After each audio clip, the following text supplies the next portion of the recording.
I would love to have a Dragon Ball Xenoverse 3. Now that I thought about it, y'all don't understand like y'all don't understand just like how a lot of y'all may disagree, but y'all don't understand how creative that Dragon Ball Xenoverse was. Like the whole series, like Dragon Ball Xenoverse 1 and 2, like I think a lot of people hate the first one or whatever I think, but it was just so I was so hyped. Like yes, I was hyped because I'm hyped in any Dragon Ball Z game where I have to have my own character and stuff like that, and this involved in the story.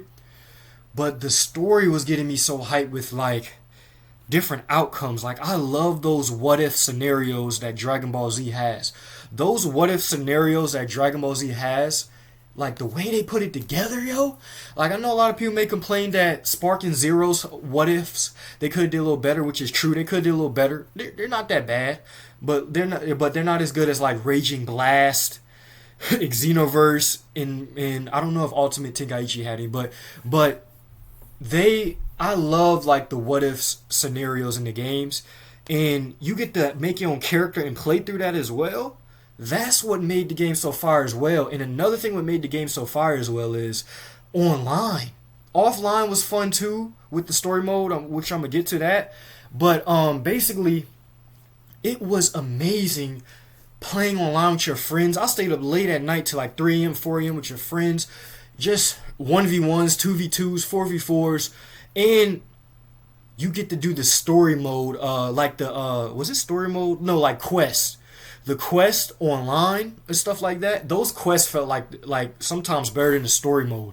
I'm gonna be honest with you. The quest was fun. Like it's four of y'all, and y'all get to play and y'all get to fight together to defeat a boss, or maybe Broly, or you know what I mean, or Great Ape or something like that, which can be difficult sometimes. Certain modes was like extremely hard.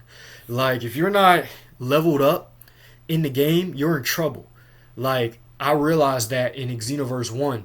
Like in the Sand Saga, no, not Sand Saga, in the Frieza Saga, I was getting straight up whooped. In the Sand Saga, I was getting whooped in Xenoverse 2.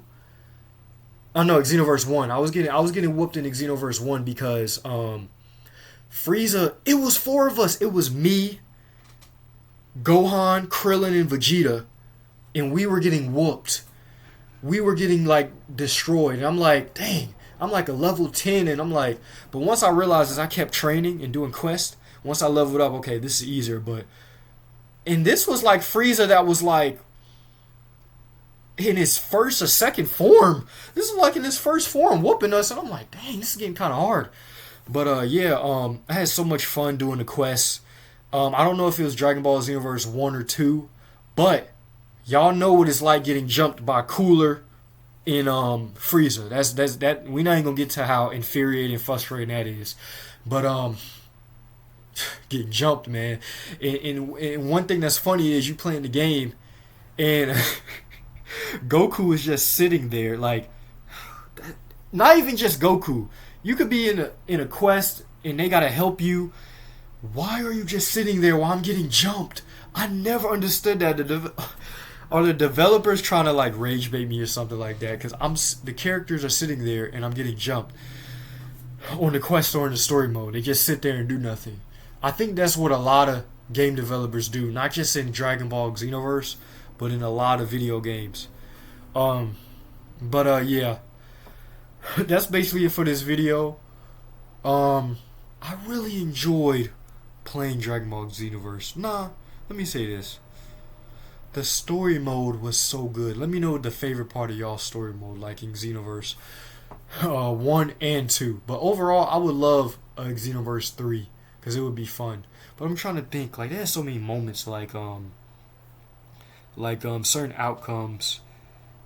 Overall, not too much change. You're just there to make sure that time doesn't change, but you get to see different outcomes though, and you gotta fix it and make sure that it stays to the original timeline, like so nothing crazy happens.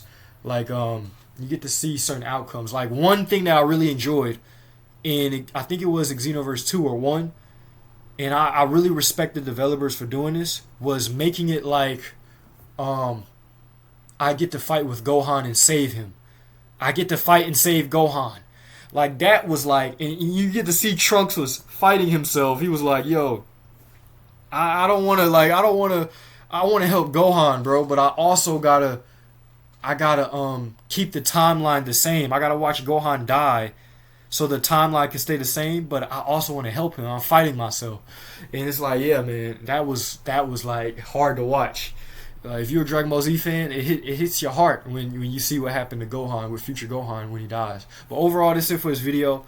Let me know what you guys think in the comment section below. Would you guys love a Xenoverse 3? And also, would you guys love a Raging Blast 3 for the PS5 or the newest Xbox?